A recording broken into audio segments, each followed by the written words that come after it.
I have a question. Bismillahirrahmanirrahim. Those are the things that I read about Berat as far as dua to do. They say to ask for increase in rizq, increase in life, and increase in faith. Now,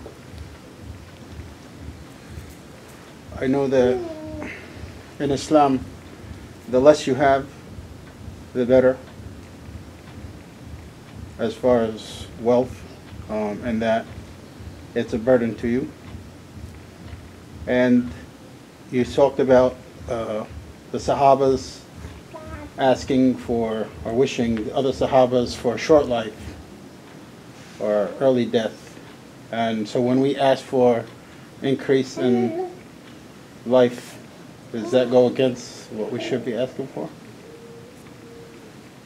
Do you know who is saying that to ask for these things? Who is saying that to ask for increase in life and increase in risk and increase in life? Wahhabis? Huh? Wahhabi? I don't know, I'm asking you. You read it somewhere. It was Sufi site. Sufi.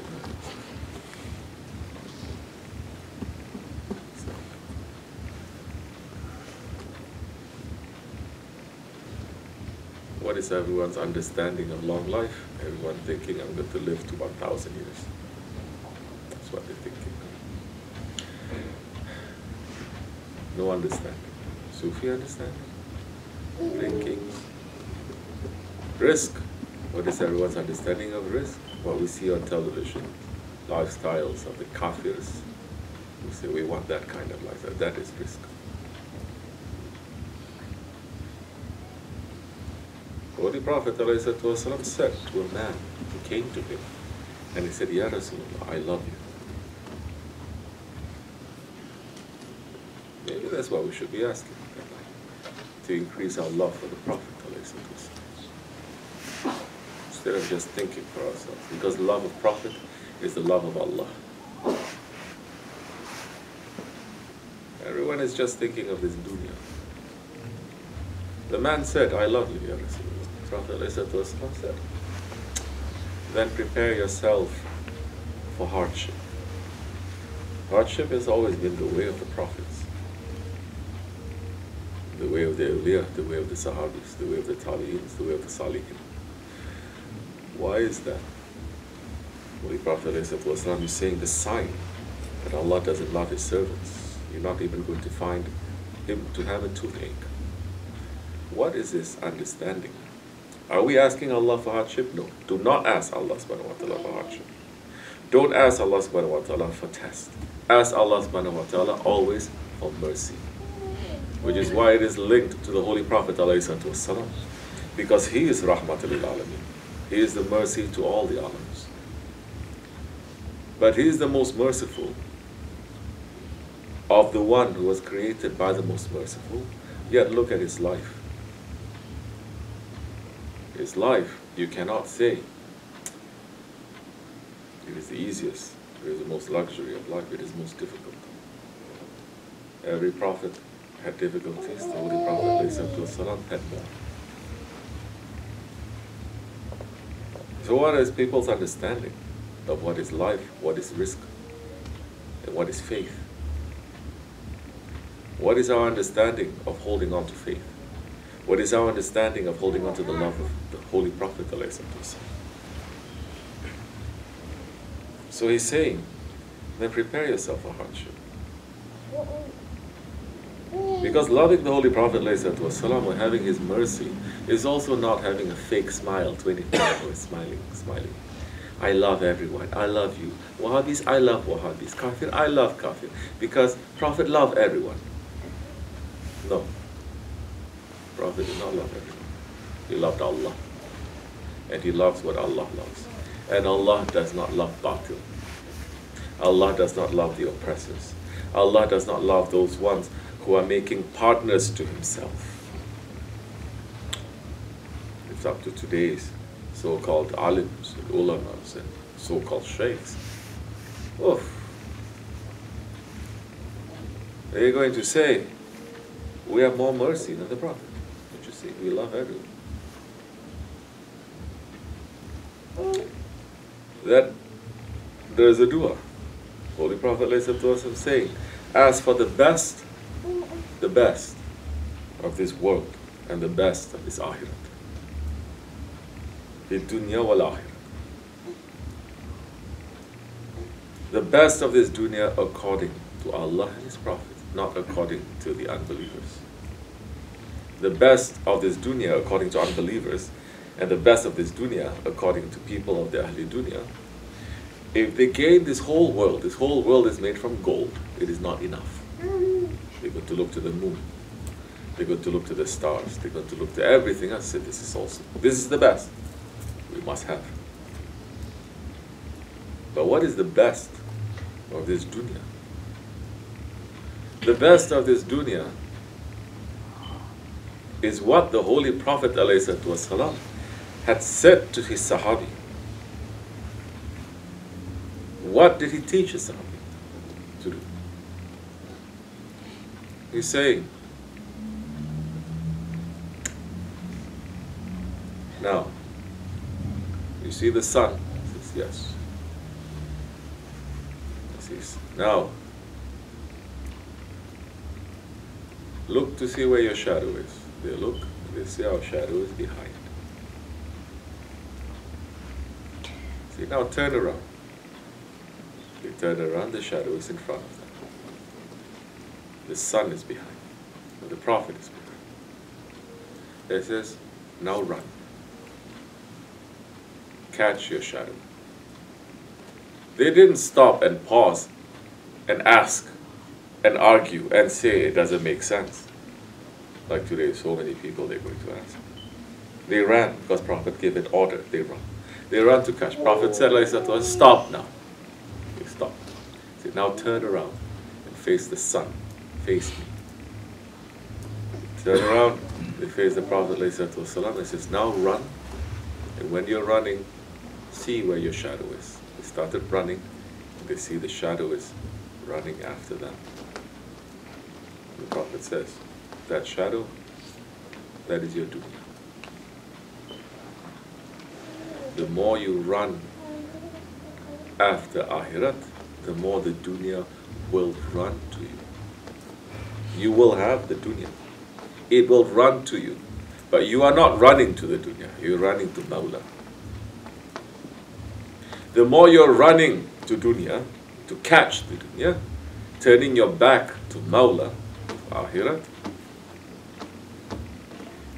you will never catch it. You spend your whole life getting tired, but you will never have any satisfaction. So this is like the paradox. This is why Islam for 1400 years, always they're keeping very tightly to what Prophet, the Sahabis, the Tabi'ins have saying, run away from this dunya. More they run away from the dunya, more the dunya is catching up to them, offering them, giving them everything. Once the Ummah decided to turn around and run after the dunya, forsaking Allah, this is what's happening. We're finished. There's no hebat, there's no honor, there's no intelligence anymore. So what is the best of the dunya and what is the best of the akhirat? It is not according to what we think. It is not according to what our parents, our society, our culture, they think is the best. Our parents say the best of this dunya, don't want to be rich, don't be rich, just be comfortable. What does that mean, be comfortable? If you're comfortable for the sake of Allah, very little will make you very comfortable, very free. If you want to be comfortable according to your ego, the ego is never comfortable. It has one, it has to have two, it has to have three. Back up.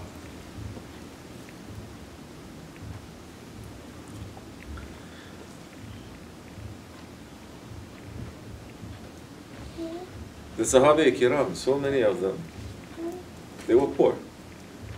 But there were also ones there that they were very rich. Hazrat Osman, Hazrat Abu Bakr Siddiq. The Holy Prophet, ﷺ, they were coming and they were giving everything to him. But they never turned to look at the dunya once. Whatever that the dunya is putting in their right hand, the sign that you're not running after the dunya is when the dunya is given to your right hand, you give it with your left. Just like the Mevlevis. And with that, they will turn. The more they receive, the more they give. The more they receive, the more they give. They don't just receive and then keep it to themselves. That time you know it is not. Because the nightmare to the ego is to give, is to share. The ego is saying it's not enough. I have to have it. It's nightmare to the ego. Because Allah is Karim. The ego is not. So once you are seeing that you are giving, and it just doesn't mean just wealth that you are giving. Wealth is in today's understanding, it is very important because everyone wants to be wealthy. It is the one thing that is motivating people, keeping them awake at nights, keeping them letting to wake up early in the morning to go to work, to earn, correct? And is it important in these days? Yes, it is important. Holy Prophet ﷺ had said it. In the Akhir Zaman, the believers who are rich, they are more blessed believers because they're able to help. You understand? It's not just getting that wealth. Don't you see there's so many Muslims. They have so much wealth they don't know what to do with it. And instead of giving, they're putting it more to themselves. And it becomes, you can already see, it becomes very disgusting. Like what they say, Turks they're saying, the Arabs, they found so much oil, they don't know what to do with it. They take the oil and they put it, you know, on their faces. Let's say, nice, polite term.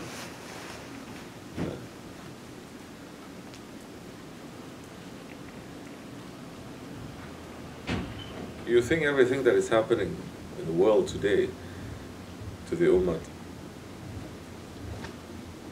that we need wealth, Allah did not already provide to the Muslims? If they only were to keep that pillar of Islam, of zakat, every Muslim today, you don't have to work. I'm not kidding. Although that oil that Allah has given is there, although they are saying, okay, you don't have the means to take it out, we'll give you the means to take it out, but half of it belongs to us, or 90% belongs to us. Even with that that's coming up, if they were to share it, everyone would get a piece. Well, you know what? That oil there, it is not their right. This is when people are screaming about Sharia, people are screaming about interest and everything. Basic things they have no idea of. Nothing, no idea. Two things. Holy Prophet ﷺ is saying it is the right of everyone. Everyone has a share in it. One is water. It is haram to buy or to sell water. We're living in a haram society anyway, so don't tell me, oh, why are you buying this water now? You understand? Especially to sell it. Because it belongs to everyone. Buying it, if you have no water, you have to buy it, you have to buy it. But you cannot now say this water now belongs to me, I sell it to you. It belongs to everyone. Two things, water and fire. Oil is coming into that category of fire. It belongs to everyone. Whatever profit that those nations they are making, it belongs to everyone. It belongs to us. Our Shaykh made this calculation 20 years ago. He said, because when he was working at the United Nations for a pretty long time, he had insider knowledge about certain things that are happening in there. How nations they earn, what do they do with their earnings, how much it is. And he said that just from the oil, and this was 25 years ago, he said they can have a nice cut to themselves, and every Muslim in this world, every Muslim family in this world, every Muslim individual in this world you're able to get, you must get. Our right is that you get $1,000 a month. It is enough. Because Allah gives more. It is enough. You don't have to make your toilet seat from gold. You don't have to make toilet there, because everything is a toilet anyway. People not understanding this dunya is a toilet. You don't have to make everything to be covered with gold. If you are to share what is, you're not sharing, it is a right. Sharing is something else. This is the haqq, is something else. It is the haqq of every individual Muslim now to get $1,000 a month. If that family has $5,000 a month they're getting. Because Allah has designed this world, especially for the believers, for them not to run around the world, not to run after the world. It is to run to Allah. How it can be Allah subhanahu wa ta'ala the most generous? He has created this world and there's not enough food for everyone. Now people are believing, oh yeah, population explosion, there's not enough food. Subhanallah, there's not enough food because you're fixing all the prices. Because you're dumping thousands of tons of food into the ocean to feed the fishes. Because if you sell them at a lower price, everything is going to fall. So it is a mankind's ego, again, greed. It has nothing to do with your religion also. You have a religion, but you don't understand the sickness of your spirit, the sickness of your soul. That religion is not going to do nothing for you. First you have to get rid of that. So yes, we are asking, what we ask, ease of this life. The best of this dunya for a believer is ease. So that he's not going to sit and think about how to earn, where to earn, how to feed his family. This is the best of the world, that we don't become a slave to the world. And the best of the akhirat, what is the best of the akhirat? This is according to your level of faith too. We are in tariqat. What is the best of the akhirat?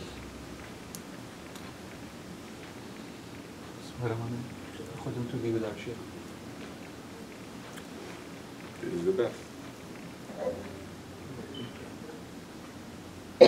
To be with our Shaykh, it is to be with the Holy Prophet ﷺ, to be with Allah.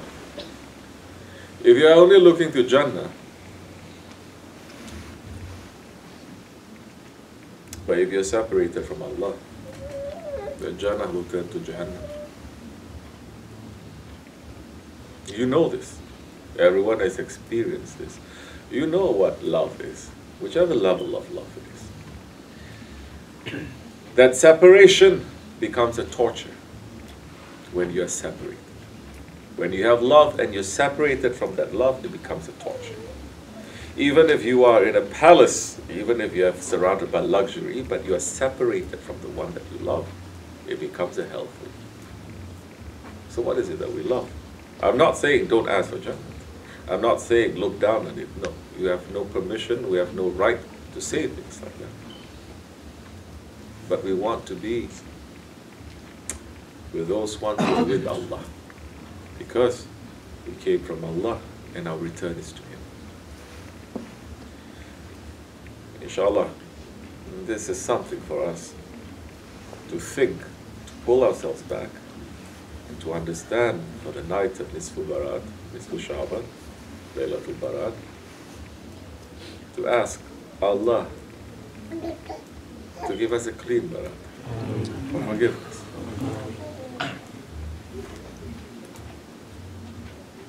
Look sincerely. Don't make any excuse for yourselves, for myself, for whoever it is out there. Say, I am like this. I have a weakness. I'm like that. I am ruined if I don't have your mercy. Don't just have a tasbih to pull on it blindly like that too. Tafakkur. It is better than 70 years of worship. Make some tafakkur. understand what our sickness is, how deep it is. More sincere we are, more generous Allah will be. May Allah forgive me and bless you, inshallah.